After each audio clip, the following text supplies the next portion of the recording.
So we have seen multiple different ways of executing our Hello World application. So before we get into the coding part of it, the language itself, how to write more Python code, let's see a couple more things related to shell and see what happens behind the scenes at a process level, what is going on while we execute a Hello World application or any program for that matter, how they manifest at the operating system level. So that's what we are trying to do in this lesson. So we have seen the CMD or the shell. We have seen that black window where we executed our Hello World in the beginning. That's the first way of executing Hello World we have done. Then we have seen Explorer. We have double clicked on the Python and did the Hello World again. So Explorer is very familiar to all of you guys, although you may be knowing it as a different thing altogether. So the start menu in Windows where you click and start all the programs comes from Explorer. So Explorer is something which we all have seen. As long as you have used Windows operating system, you have seen Explorer. Then we're going to see Task Manager.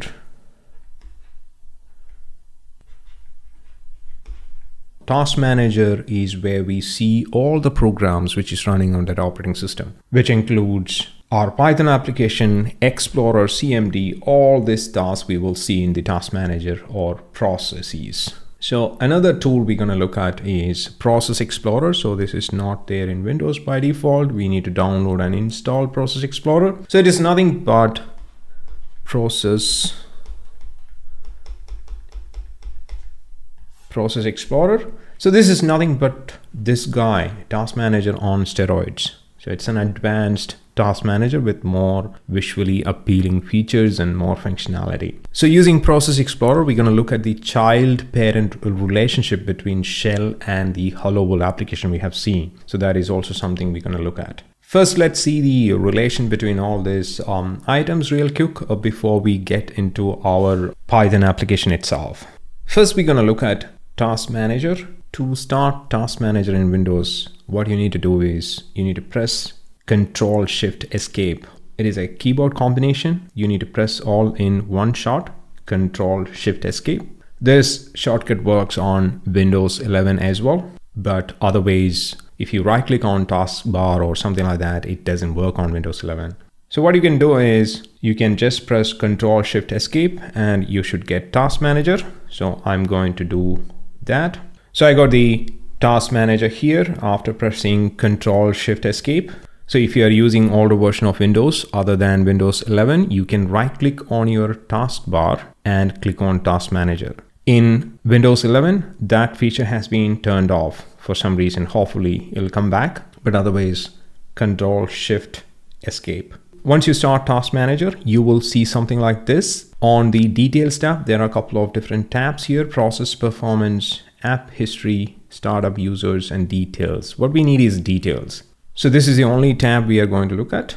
And as you can see here, there are so many different applications running. As you can see, Visual Studio Code is one of them.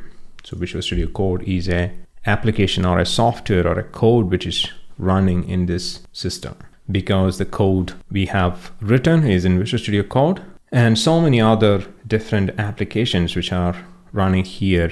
It's all different programs or applications written by some people, just like our Hello World. So as you can see here, the Explorer itself, the shell, the Explorer is right here. So what I'm going to do is I'm going to kill this Explorer.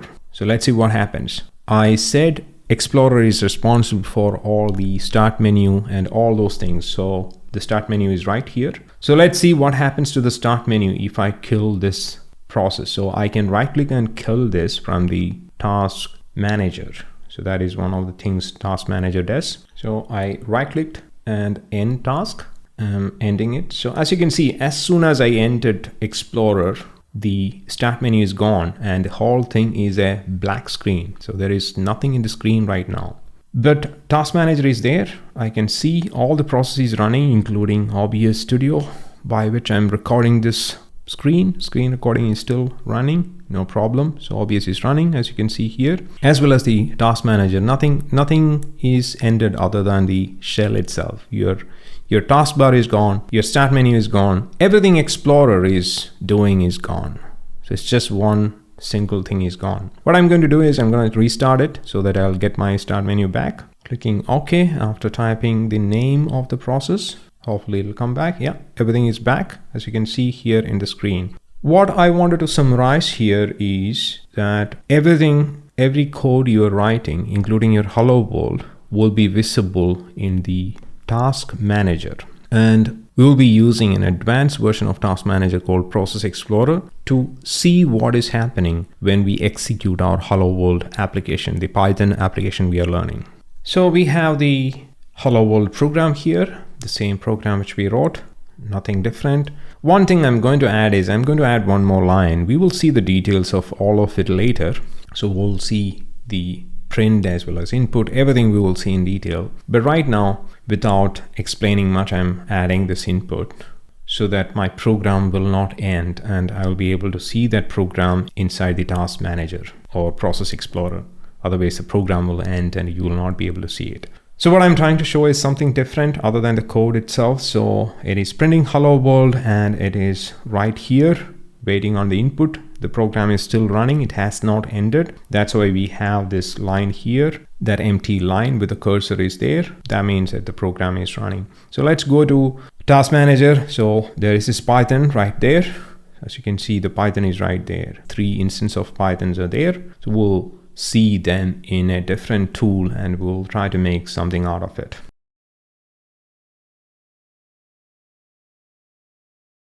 So what we're going to do next is we're going to download and install a tool called Process Explorer. So Process Explorer, like I was mentioning, nothing but task manager, which shows the other programs running in the system, but it'll give you a little more details. Especially what I like about Process Explorer is the process tree. So what I'm going to do is I'm going to go into Google and download sysinternal's Process Explorer. So as you can see in the screen right now, you can do this if you like. So all these demos which I'm showing you is not really mandatory to do it. It's nothing to do with Python itself. I'm just explaining some concepts, how things works behind the scenes, the why of many things. But yeah, if you want to do, feel free to do it. I'm pretty much showing you everything you need. So I'm downloading this Process Explorer tool from sysinternals. So mostly the first link in Google will help you. I'm just extracting it to a location. So normally it is downloaded as zip. And I'm going to start it. Mostly you need to run as administrator. So I have started it as administrator. So I'll start like so. Agree to all the conditions and stuff. So we can see here the process, different processes running, just like in the case of task manager. But as you can see here, it has the tree. So tree means that one process creates the other one. So let's have a look at this particular tree we are interested in. So let me annotate it for you real quick. So we have the Visual Studio Code here. So this is our Visual Studio Code and it has so many sub processes. So this Visual Studio Code has created these are all childs. So this is all parent-child relationship we are seeing here. So this is the master parent. We are not worried about the parent of that. Mostly the parent is going to be Explorer. We are not worried, but if you want, you can have a look. The code has started a lot many other codes, and again, it has another child similar. We don't care about it. What we care is the Python. Code has started another process called conhost and PowerShell. And finally, this is where we are interested in. Finally, we have the Pythons. So the Python, there is a parent Python and there is a child Python. So the reason why we have 2 Python is because we are debugging. I'm not going to the details of it, but this is a Python what matters to us. So this Python is the Python which is executing our hello world program. We have started it from Visual Studio Code. That's why we have this hierarchy of starting different programs. So we are looking at the hierarchy and we can see different arguments which is passed into the, when you hover the mouse there, you can see how that application has started. So as you can see, all over the place our programs are there. the hello world programs are there. So this is a PowerShell you're seeing here to start the Python. So Visual Studio Code is using PowerShell to start Python. So like I was mentioning before, we have two types of shells in Windows. One is CMD and another is PowerShell. Explorer is also a shell. This is a Python which is important to us. So again, I'm freezing the screen here a little bit so that I can explain. Here, as you can see here, the code. This is a location where we have installed our Python, and this is our code. This is our hello world py, which we have developed using Visual Studio Code, and press the debug button just like before. This hello world is getting executed by this particular Python. So this is the debugger Python. This Python is being debugged, and this is the Python which is starting our real code and showing you hello world. So the reason you are seeing this is because we have that input statement in the second line. Otherwise, if it is just hello world, it'll print that hello world and it'll exit. That's the reason why I put that hello world. So there is another Python which is running here. It's not related to us, or we don't care much about it.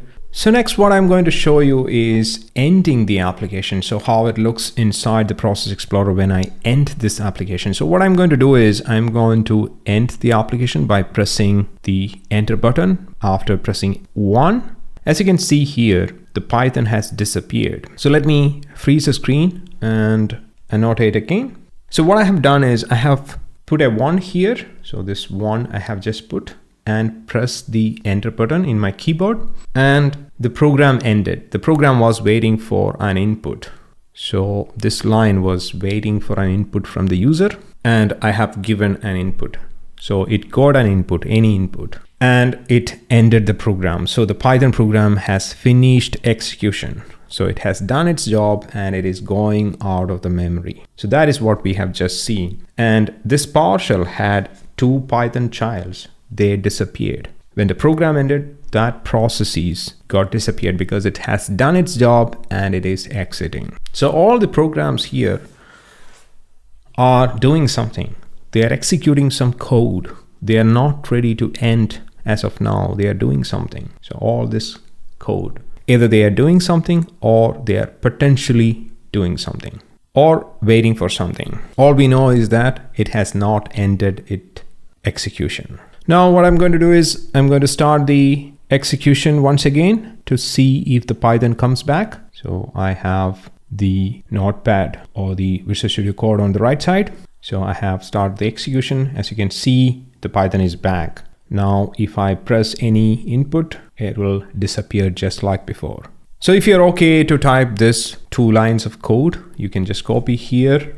You can do this demo just like I'm doing to see it is coming and disappearing. So this is the operating system level view of the execution of the hello world application. So the Python is coming and going. So this is true with all programming language, all operating system. So Linux, Windows, Mac, everywhere this happens one way or the other. Doesn't matter any programming language, a process is created, Go, Java, C, C++, anything. A process is created like this and executed in the context of some shell or some other way. There are a lot of other ways to create a process in an operating system, but one way or the other, a new process is created and executed like this.